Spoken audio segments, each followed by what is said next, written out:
Hello बच्चों, my self VK Garg. और इस शॉर्ट वीडियो में हम लोग डिस्कस करने वाले हैं स्ट्रेटजी फॉर 2 मंथ्स। बहुत सारे टीचर्स ने, मेंटर्स ने, कोऑर्डिनेटर ने ये वीडियो ऑलरेडी अपलोड कर दी है, बट मैं उनसे कुछ अलग आपको बताने वाला हूं। हमने यहां पर ऑलरेडी अपलोड किए हैं NEET PYQ, JEE Main PYQ के सॉल्यूशंस अभी अभी रिसेंटली। तो हर एक क्वेश्चन के डेप्थ में हमें पता है किस चैप्टर में से कैसे कैसे क्वेश्चन और कितने क्वेश्चन आते हैं। इंपॉर्टेंट ये नहीं है कि किस चैप्टर में से कितने क्वेश्चन आते हैं, कैसा क्वेश्चन आता है, फॉर्मूला बेस आता है, थ्योरेटिकल क्वेश्चन आता है, इजी आता है, टफ आता है, कितने इजी कितने टफ। ये जो लास्ट के 2 महीने हैं, इसमें जिस बच्चे का कॉन्फिडेंस नहीं है सब्जेक्ट में, वो कौन कौन से चैप्टर कर सकता है जिससे इजीली वो अपना 100+100 120 मार्क्स सिक्योर कर सकता है। तो यहां पर इस वीडियो में मैं आपको बिल्कुल इफेक्टिव स्ट्रेटेजी, इफेक्टिव चैप्टर्स बताने वाला हूं जिससे आप इजीली स्कोर कर सकते हैं। सबसे पहले आपको यह सोचना है बच्चों कि ये जो 2 महीने का टाइम है ना, होली निकल गई है, अब तो 2 महीने ही बचे हैं। 2 महीने से भी 2-3 दिन कम ही बचे हुए हैं। होली अच्छे से सेलिब्रेट की होगी, मैं ऐसा उम्मीद करता हूं कि आपकी होली सेफ रही हो। बट ये जो 2 महीने हैं ये कम नहीं है बेटा। इन लास्ट 2 मंथ का जो आपका एफर्ट है वो आपका रिजल्ट बदल सकता है बच्चों। याद करो, मैं एक छोटी सी स्टोरी, जो आपको स्टोरी तो क्या है, बात बताना चाहता हूं। याद करो समर वेकेशन, वो छुट्टियों के दिन जब आपको 45 डेज की हॉलीडेज मिलती थी, उसमें होमवर्क भी मिलता था।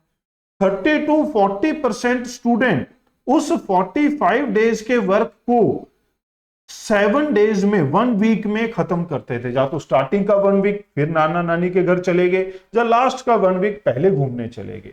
और बाकी के जो 60-70% स्टूडेंट है वो तो बेचारे 2 दिन में ही खत्म करते थे।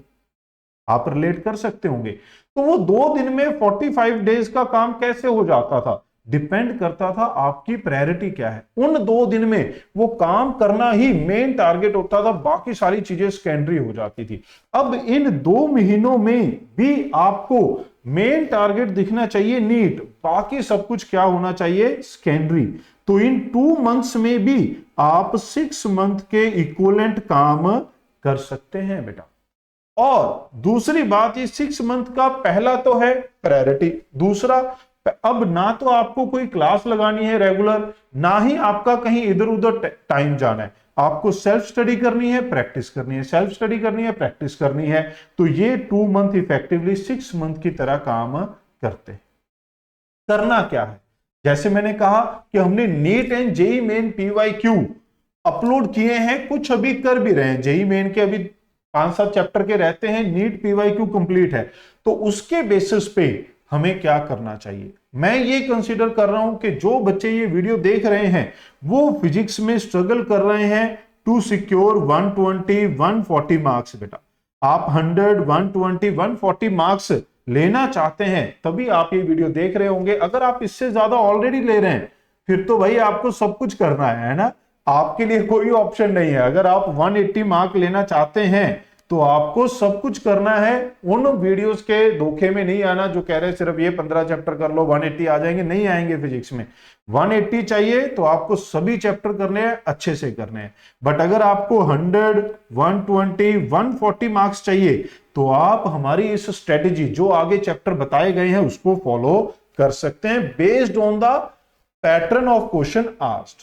सबसे पहले हम बात करेंगे क्लास 12 की। बेटा क्यों, क्लास 12 की वेटेज ज्यादा होती है, 50% से ज्यादा वेटेज क्लास 12 की होती है। और अभी अभी आप में से ज्यादातर बच्चे 12th क्लास बोर्ड के एग्जाम दे रहे होंगे या दे चुके होंगे बेटा। तो उन्होंने ये 12th क्लास पढ़ी होगी। जो बच्चे ड्रॉपर के हैं उन्होंने भी तो कभी बोर्ड दिया होगा, तो 12th को तो उन्होंने अच्छे से किया होगा। 11th में थोड़ा वीक बच्चे फील करते हैं। तो 50% वेटेज तो इसकी है, तो पहले तो इसको सिक्योर करेंगे बेटा। इसमें से कौन से हाई वेटेज हैं, मॉडर्न फिजिक्स। अब मॉडर्न फिजिक्स सबसे ज्यादा वेटेज है पूरी 11th 12th मिला के, और पूरे पेपर में फिजिक्स केमिस्ट्री बायो मिलाकर। क्यों, क्योंकि ये केमिस्ट्री में भी आता है, केमिस्ट्री में भी क्वेश्चन आते हैं, फिजिक्स में भी आते हैं। मैं सिर्फ फिजिक्स पार्ट की बात कर रहा हूं, तो modern physics, atom, dual nature and nuclear. फिर सेमीकंडक्टर, सेमीकंडक्टर में आपको जो चैलेंज आएगा वो किसका आएगा बेटा, लॉजिक गेट का। आपको किसका आएगा बेटा, लॉजिक गेट का। मैं इसको थोड़ा सा ब्रीफ करके लिखता हूं, जो बच्चे लास्ट में वीडियो में से स्क्रीनशॉट लेंगे तो उनको ये याद रह जाएगा। सेमीकंडक्टर में 2-3 चीजें मेन है। पहला लॉजिक गेट, दूसरा वो फॉर्मूला NE/NH = NI² बेटा, तीसरा biasing, forward biasing and reverse biasing with resistors बेटा, विद रजिस्टर, और चौथा क्या है बेटा, एंड जेनर डायोड। अगर आप हमारी जेई मेन PYQ वीडियो देखेंगे तो जेनर डायोड में काफी बार रिसेंटली 23, 24, 25, 26 में जेनर डायोड के ऊपर बहुत क्वेश्चन पूछे गए हैं। तो आप जेनर डायोड की प्रैक्टिस भी जरूर करिएगा। अगर आपको क्वेश्चन नहीं मिल रहे तो जेई मेन के PYQ कर लीजिए, वीडियो देख के कर लीजिए। उसमें टॉपिक वाइज फॉर्मूला वाइज सब टॉपिक वाइज क्वेश्चन एक साथ करके दिए हुए हैं, तो जेनर डायोड के एक साथ क्वेश्चन वहां पर करवा रखे। तो इसमें सेमीकंडक्टर में लॉजिक गेट, ये formula, forward biasing, current electricity के साथ, और जेनर डायोड, ये क्वेश्चन आपके पास 2 से 3 क्वेश्चन रहने वाले। फिर आता है current electricity, high weightage chapter, very easy question. PYQ करके देखो, बहुत ही आसान क्वेश्चन है, हाईली इजी। ये भी इजी बेटा। कैपेसिटर, इसके भी नीट PYQ अगर आप देखेंगे तो ज्यादातर इजी हैं। तो ये हमारे पास 10 to 12 क्वेश्चन है जो इजियर साइड पे है, जो आपको सिक्योर करने हैं बेटा। इसके लिए क्या क्या करना है वो मैं लास्ट में आपको बताऊंगा, आपको कहां से क्या क्या प्रैक्टिस करनी है। फिर आता है बेटा इलेक्ट्रोस्टैटिक, मैग्नेटिज्म, रे ऑप्टिक्स, बड़े चैप्टर हैं बेटा। इनके आपको सिर्फ फॉर्मूला मेमोराइज करने हैं, ग्राफ्स मेमोराइज करने हैं, रिजल्ट जो होते हैं रिजल्ट बेस्ड। कोई भी 1 शॉट वीडियो देख लो, क्विक रिवीजन, जैसे हम भी अभी अपलोड करेंगे आज या कल में, ठीक है। जब तक आप वीडियो देखेंगे हो सकता है अपलोड हो चुकी हो। सिर्फ फॉर्मूलाज रिवाइज कर लो बेटा, आपका काम बन जाएगा। इसके ऊपर टफ क्वेश्चन भी आए हैं, बट कितने, 4 से 5 क्वेश्चन, 6 क्वेश्चन। हमेशा टफ आएगा ऐसा कोई जरूरी नहीं है बेटा। इसके ऊपर भी टफ क्वेश्चन पूछे जा चुके हैं, फ्यू टफ क्वेश्चन। इसके ऊपर भी कुछ टफ क्वेश्चन पूछे जा चुके हैं, बट वो कितने हैं, कम है। उसके चक्कर में छोड़ नहीं देना। अगर वो 4-5 क्वेश्चन छोड़ भी दोगे PYQ में तो कोई बड़ी बात नहीं है, बाकी क्वेश्चन तो अच्छे से करने हैं बेटा। फॉर्मूला करने हैं, ग्राफ।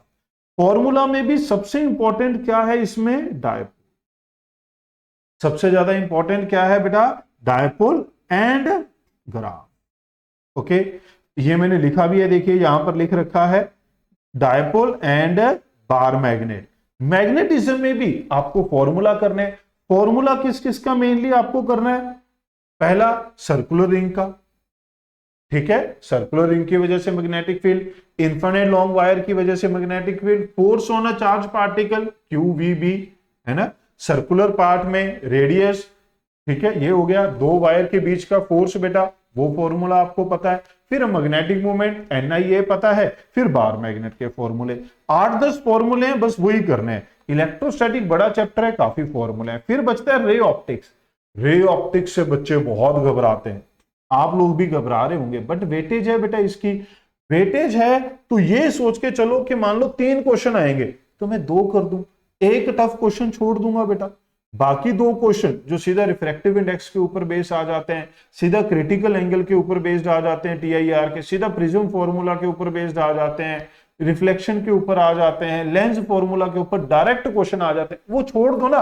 वेलोसिटी वाले क्वेश्चन छोड़ दो, लॉन्गिट्यूडनल मैग्निफिकेशन छोड़ दो, वो स्प्लिट करके रख दिया छोड़ दो, उन क्वेश्चन को छोड़ दो जो आपको तंग करते हैं। बट सिंपल फॉर्मूला आपको जरूर करना है, क्योंकि 3 क्वेश्चन आए तो 2 क्वेश्चन आसान होंगे। इसमें से भी अगर 3 क्वेश्चन आए तो 2 क्वेश्चन आसान होंगे। इसमें से 2 क्वेश्चन आए तो 1 क्वेश्चन आसान होगा। ना करो सारा, बट वो इजी क्वेश्चन हमसे नहीं छूटना चाहिए। फिर बच्चे कहते हैं मैं वेव ऑप्टिक्स छोड़ के चला जाऊंगा। क्यों चले जाओगे भाई वेव ऑप्टिक्स छोड़कर, इसकी वेटेज कम है, कभी क्वेश्चन आता है कभी नहीं आता है। बट जब भी क्वेश्चन आता है, अगर आप PYQ देखेंगे तो सिर्फ 3 फॉर्मूला के ऊपर बेस्ड निपट गया। 70% क्वेश्चन 3 फॉर्मूला के ऊपर निपट जाएंगे। कौन सा? फ्रिंज विड्थ का, lambda D by D YDSC में।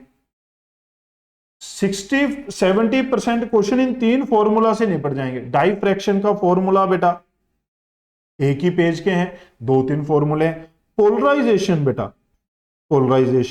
पोलराइजेशन में क्या है? एक तो थ्योरेटिकल ब्रूस्टर लॉ है और दूसरा हमारे पास क्या है? मैल्यूस लॉ है बेटा, I0 cos स्क्वायर थीटा। बात समझ रहे हैं? मैल्यूस लॉ है। अब अगर आप देखें तो 70-80% क्वेश्चन इसी के ऊपर बेस्ड है, शायद 90% इन 3 फॉर्मूला, फ्रिंज विड्थ के ऊपर, डाइफ्रैक्शन के ऊपर, पोलराइजेशन के ऊपर। क्लियर बात? फिर हमारे पास क्या आ जाता है? EM wave. 10 minute, hardly 15 minute लगेंगे रिवाइज करने में, एक क्वेश्चन आने के चांसेस पूरे रहते हैं। EMI AC, अगर आपको लगता है भाई ये तंग करते हैं आपको, तो छोड़ दो यार, कोई दिक्कत नहीं है ना। अगर आपको ये परेशान करते हैं, तंग करते हैं चैप्टर, तो छोड़ दो। बस इसमें आपको जो रिजल्ट है 2-3 वो याद रखना है कि इंड्यूस EMF क्या होती है? BVL होती है सर। ठीक है, अगर वो रॉड घूमती हुई मिल गई तो क्या होगी बेटा? ओमेगा L स्क्वायर हो जाएगा। बात समझ रहे? ये तो याद रख लोगे। ठीक है, इंडक्टर का हमें पता है कि इंडक्टर हमारे पास होता है LR सर्किट में शॉर्ट होता है, ओपन होता है। इंडक्टेंस का फॉर्मूला सोलेनॉइड के लिए क्या होता है? Mu nought N square L by, यहां पर N बाय IR स्क्वायर। ये तो याद रख लोगे 3-4 चीजें। एक लास्ट में म्यूचुअल इंडक्टेंस बेटा, ये आपको याद रखना है। ये आपको याद रखना है जो हमने वो बताया था कि R स्क्वायर बाय R1, अंदर वाली कॉइल के स्क्वायर, बाहर वाली का लीनियर डायमेंशन। ये 3-4 फॉर्मूले याद रख लो, क्या पता इन्हीं में से आ जाए। AC में नहीं हो रहा सर, पूरा चैप्टर नहीं याद हो रहा, कोई बात नहीं बेटा, मत करो, पूरा चैप्टर मत करो, सिर्फ एवरेज RMS वैल्यू कर लो, पावर फैक्टर कर लो, R/Z होता है बेटा। आप रेजोनेंस की कंडीशन कर लो बेटा, रेजोनेंस पे करंट मैक्सिमम होता है, हाफ पावर फ्रीक्वेंसी होती है, 1/R√L/C होता है। बस इतना कर लो और लास्ट में ट्रांसफॉर्मर कर लो बेटा, हो गया। सारा चैप्टर सब कुछ करने की जरूरत नहीं है, बट थोड़ा थोड़ा ये कंप्लीट करने हैं बेटा। 10 से 12 चैप्टर हो गए तो समझो कि आपके पास 40 से 50 क्वेश्चन का काम हो गया। फिर अगर इनमें से एक एक क्वेश्चन भी, जो इजी वाला क्वेश्चन भी होगा, वो भी आपने टारगेट किया तो 4 से 5 क्वेश्चन यहां हो जाएंगे बेटा। आप समझो कि आपका जो है 70-80 नंबर का काम सिर्फ 12th कर देगी, जिसमें जो आने वाले क्वेश्चंस हैं वो हमारे पास 50% से ज्यादा है। अप्रोक्सीमेटली 100 मार्क्स की +2 आती है, अप्रोक्सीमेटली 100 मार्क्स की 12th आएगी बेटा, 100 मार्क्स। इस 100 मार्क्स में से अगर आप इसका टफ क्वेश्चन छोड़ दो, इसका टफ क्वेश्चन छोड़ दो, ठीक है, इसका टफ क्वेश्चन छोड़ दो, 3 इनमें से टफ आ गया तो छोड़ देंगे, नहीं तो कर देंगे, तो 4 क्वेश्चन भी छोड़ोगे तो 76 नंबर आप अपने कंफर्म कर सकते हैं। ये सिर्फ सुनने में अच्छा नहीं लग रहा है बेटा, सिर्फ सुनने में अच्छा नहीं लग रहा है, ये एक्चुअल बात है। आप मेरी बात समझ रहे हैं? ये एक्चुअल स्टोरी है। मैं आपको जो हमने एनालिसिस किया है, जो मैंने हर एक question NEET PYQ complete series upload कर चुका हूं, साथ में PDF फ्री में दे रहा हूं। JEE मेन PYQ ऑलमोस्ट 60-70% हो चुका है, साथ में PDF दे रहे हैं, 1 शॉट वीडियोस आपको दे रहे हैं, साथ में PDF दे रहे हैं, फ्री दे रहे हैं। कोई लॉगिन नहीं, कोई ऐप नहीं, कोई रजिस्ट्रेशन नहीं, कोई साइन अप नहीं, सीधा बस वीडियो देखो, लिंक पे क्लिक करो, डिस्क्रिप्शन में से डाउनलोड करो, मस्त रहो, अपनी तैयारी करो, इधर उधर का फालतू काम नहीं करना है। उस एक्सपीरियंस से आपको कह रहा हूं बेटा कि आप 12th के 70-80 मार्क्स आसानी से टारगेट कर सकते हैं। टफ क्वेश्चन को छोड़ देंगे तब भी आप इजीली 70-80 मार्क्स ले सकते हैं। फिर आता है 11th। अब 11th सर शुरू से वीक है, इसमें अब आपको समझदारी से चैप्टर सिलेक्ट करना, सारे नहीं करने। अब देखो यूनिट डायमेंशन एरर, ज्यादातर चांस है कि क्वेश्चन आसान आएगा। वर्नियर कैलिपर, स्क्रू गॉज, इसकी मैंने अलग से JEE मेन PYQ और दोनों की अलग अलग वीडियो बना के डाल दी, क्योंकि बच्चों को क्वेश्चन नहीं मिलते इसके। सिर्फ वो वीडियो देख लो कि एक क्वेश्चन कंफर्म हो जाएगा +4 मार्क्स। यूनिट डायमेंशन एरर में से जब आप इसके PYQ देखते हैं, कभी कभार बड़े आसान आए हैं, 25 में बड़ा गंदा भी आया था वो 5-6 वेरिएबल वाला, बट वो भी हमने 30 सेकंड में कर दिया था बेटा। जब PYQ वीडियो आप देखेंगे तो आप मेरी बात समझ रहे हैं। तो इसको आपको टारगेट करना है बेटा। ज्यादातर क्वेश्चन डुएबल होते हैं, मतलब होने वाले होते हैं, पेपर में आप कर लेते हैं। अगर मान लो 3 क्वेश्चन आएंगे तो 2 तो पक्का से हो जाएंगे। KTG थर्मोडायनामिक्स, अब ये केमिस्ट्री में भी आता है और फिजिक्स में भी आता है। 4-5 क्वेश्चन फिजिक्स केमिस्ट्री मिला के आता है। तो फिजिक्स में 3 क्वेश्चन की वेटेज हम मान के चलते हैं। इसकी 3 क्वेश्चन की वेटेज है तो आराम से 2 क्वेश्चन बड़े सिंपल आइसोबारिक आइसोथर्मल प्रोसेस के ऊपर आ जाए। एक आधा क्वेश्चन ऐसा हो सकता है जिसमें आपको सोचना पड़े। तो 2 क्वेश्चन इसके, 2 इसके, किसमें से? 3 में से आप आसानी से कर सकते हैं अगर आप इन चैप्टर को रिवाइज करेंगे। काइनेमेटिक्स 2 क्वेश्चन आएंगे, इनमें से एक क्वेश्चन इजीली फॉर्मूला बेस आएगा डायरेक्ट, चाहे वो प्रोजेक्टाइल का आ जाए, चाहे वो 1 डायमेंशनल मोशन का आ जाए, चाहे एवरेज स्पीड का। इतनी बार तो 20-25 सालों में अगर आप देखेंगे तो एवरेज स्पीड का क्वेश्चन 5 से 6 बार आया है जिसमें ये फॉर्मूला लगता है। सिर्फ इस फॉर्मूला के ऊपर 25 सालों में 6-7 बार ये क्वेश्चन आ चुका है।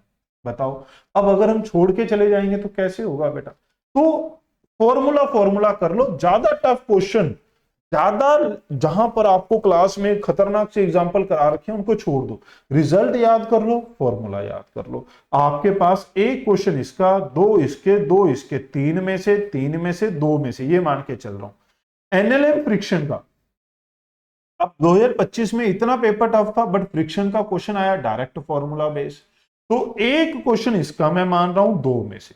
तो आप देखो कितने क्वेश्चन हो गए। अगर आप सिर्फ थ्योरी अच्छे से फॉर्मूला पढ़ लें और साथ में से नीट PYQ कर लें, ग्रेविटेशन में से 3 क्वेश्चन भी आ जाते हैं, 2 क्वेश्चन भी आ जाते हैं, दोनों बड़े आसान होते हैं। किसके ऊपर आते हैं? ज्यादातर चांस है G के ऊपर और एस्केप स्पीड के ऊपर। इन दोनों के ऊपर क्वेश्चन आना है बेटा, और दोनों क्वेश्चन बड़े आसान होते हैं। तो कितने क्वेश्चन हो गए? 2, 4, 5, 6 और 2, 8 क्वेश्चन हो गए बेटा। 32 क्वेश्चन का काम यहां से हो गया। तो ये हम 100 पार हो गए जब हमने सिर्फ वो क्वेश्चन लिए जो इजी टू टारगेट है, टफ क्वेश्चन चैप्टर में से छोड़ दिए। अब वर्क पर एनर्जी का क्वेश्चन, सिर्फ फॉर्मूला एक क्वेश्चन आ जाता है। सेंटर ऑफ मास में से टफ पार्ट हट गया, कोलिजन का सिर्फ डायरेक्ट क्वेश्चन आ जाता है।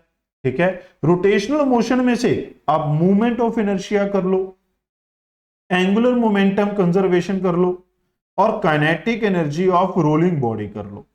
3 टॉपिक में से 2 क्वेश्चन आपको कंफर्म मिल जाएंगे। ठीक है, इलास्टिसिटी में से कभी क्वेश्चन आता है, कभी नहीं आता है बेटा। तो मैंने इसको इसलिए रखा है क्योंकि छोटा टॉपिक है, शॉर्ट चैप्टर है, 2-3 फॉर्मूले हैं, चैप्टर आने के चांसेस। थर्मल प्रॉपर्टीज में से एक आधा क्वेश्चन आता है, बहुत सारा काम करना पड़ेगा। आप इसको छोड़ सकते हैं अगर आपको नहीं आता है बेटा। ठीक है, आप इसको छोड़ सकते हैं अगर नहीं आता है। 2 क्वेश्चन भी आ सकते हैं, 1 से 2 क्वेश्चन आने की संभावना होती है। SHM छोड़ना नहीं है, SHM नहीं छोड़ना बेटा। इलास्टिसिटी चाहो तो छोड़ सकते हो अगर आपको नहीं आता है बेटा। फ्लूइड मैकेनिक्स चाहो तो इनको बेटा मैं क्या कहूंगा, छोड़ने के लिए मैं किसी को नहीं बोलता, सिर्फ थर्मल प्रॉपर्टी को इसलिए बोलता हूं 1 से 2 क्वेश्चन है, काफी सारी चीजें हैं। टेम्परेचर स्केल इसमें से कर लेना बेटा, कभी कभार टेम्परेचर स्केल का ही क्वेश्चन आ जाता है, फ्री के नंबर मिल जाएंगे। बाकी जो आपको ठीक लगे वो इसमें से कर सकते हो। SHM भाई स्प्रिंग ब्लॉक सिस्टम कर लो यार, बहुत ही आसान। T इक्वल टू 2π√m/k, बस वही पढ़ लो। और सिंपल पेंडुलम 2π√L/g, बस इसके ऊपर ही आपको क्वेश्चन मिल जाएगा। और स्टार्टिंग में इक्वेशन के ऊपर बेस्ड जो हमारे पास वेलोसिटी की इक्वेशन है या एनर्जी की, वो जो हमें टाइम पीरियड बताया था ना बेटा, यहां से जाने यहां जाने का टाइम, a/2 तक जाने का a/√2, बस वही सारी चीजें आपको पढ़नी है।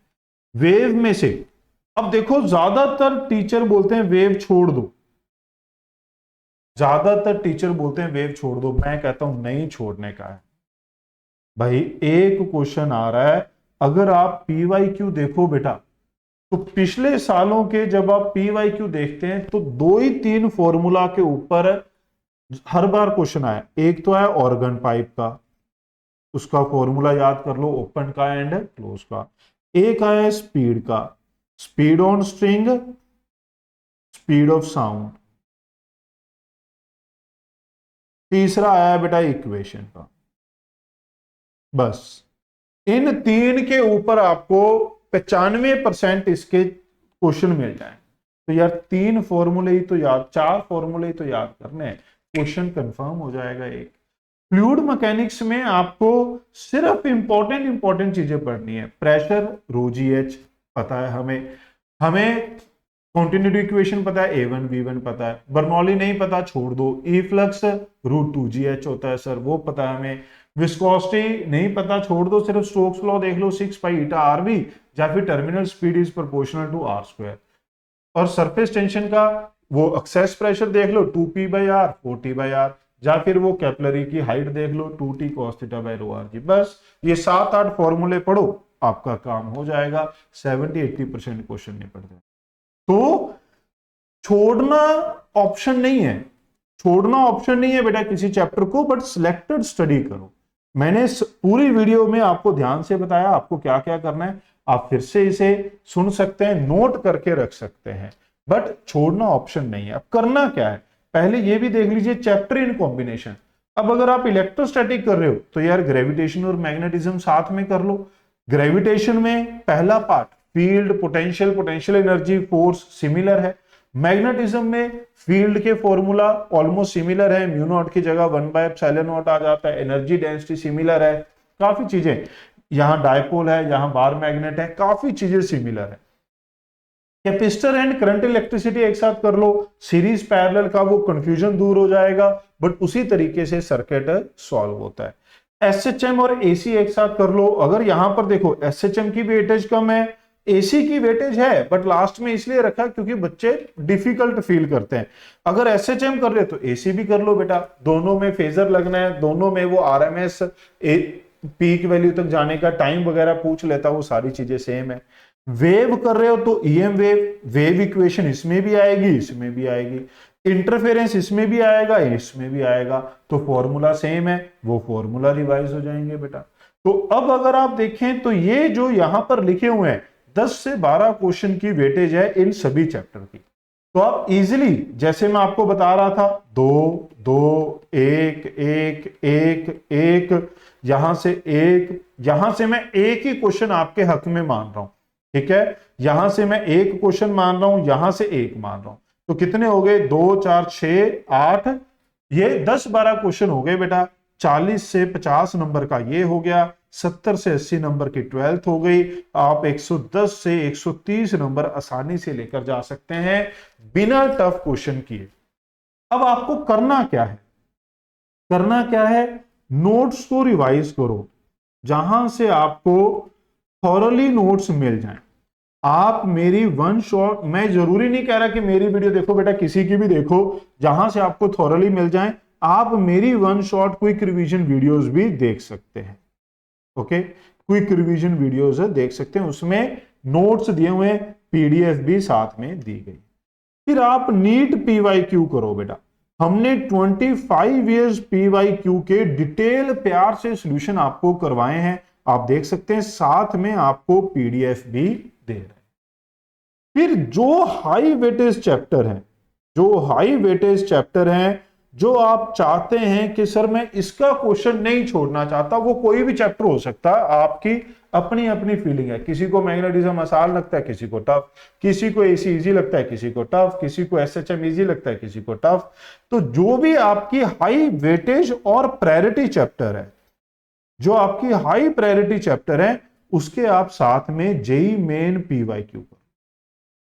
बहुत ज्यादा पीवाईक्यू नहीं कर सकते तो 2023, 2024, 2025, 2026 जैन अटेम्प्ट, ये वाले क्वेश्चन कर लो बेटा। इसका वीडियो सॉल्यूशन भी अवेलेबल है, साथ में पीडीएफ भी अवेलेबल है चैनल पे। हमारे चैनल पे सब्सक्राइब करें, सभी वीडियोस फ्री में अवेलेबल हैं, पीडीएफ सभी फ्री में अवेलेबल हैं। तो मैं आपके लिए इतनी हेल्प कर सकता हूं कि आप इसमें से प्रैक्टिस करें। कहीं पे आपको डाउट आता है, आप देखें हमारे चैनल पे, कमेंट देखें बच्चों के कितने आए हैं, पूछें बच्चों से, तो मैं उनके कमेंट का रिप्लाई भी करता हूं। मैं उनके कमेंट का बेटा रिप्लाई करता हूं। कहीं पे वो वीडियो में अटकते हैं कि सर ये स्टेप हमें नहीं पता चला, तो मैं उनको बता देता हूं। आप समझ रहे हैं? अगर आप ये करेंगे तो हाई वेटेज चैप्टर में आप 3-4 क्वेश्चन जो थोड़े ऐसे क्वेश्चन होंगे जो कम बच्चे कर पाएंगे वो भी कर लेंगे। तो इससे आपका 140 स्कोर इजीली आप ले सकते हैं। टफ वाले हमने 10-12 क्वेश्चन हटा दिए हैं, 8-10 क्वेश्चन हटा दिए हैं। क्लियर है? उम्मीद करता हूं कि ये स्ट्रेटजी आपके काम आएगी और आप इसको फॉलो करेंगे और आप हमें सब्सक्राइब करें। तो इस वीडियो के लिए इतना ही है बेटा, जल्द मिलेंगे नेक्स्ट वीडियो के। All the best for your exam. Thanks for watching. Remember to like, comment and share.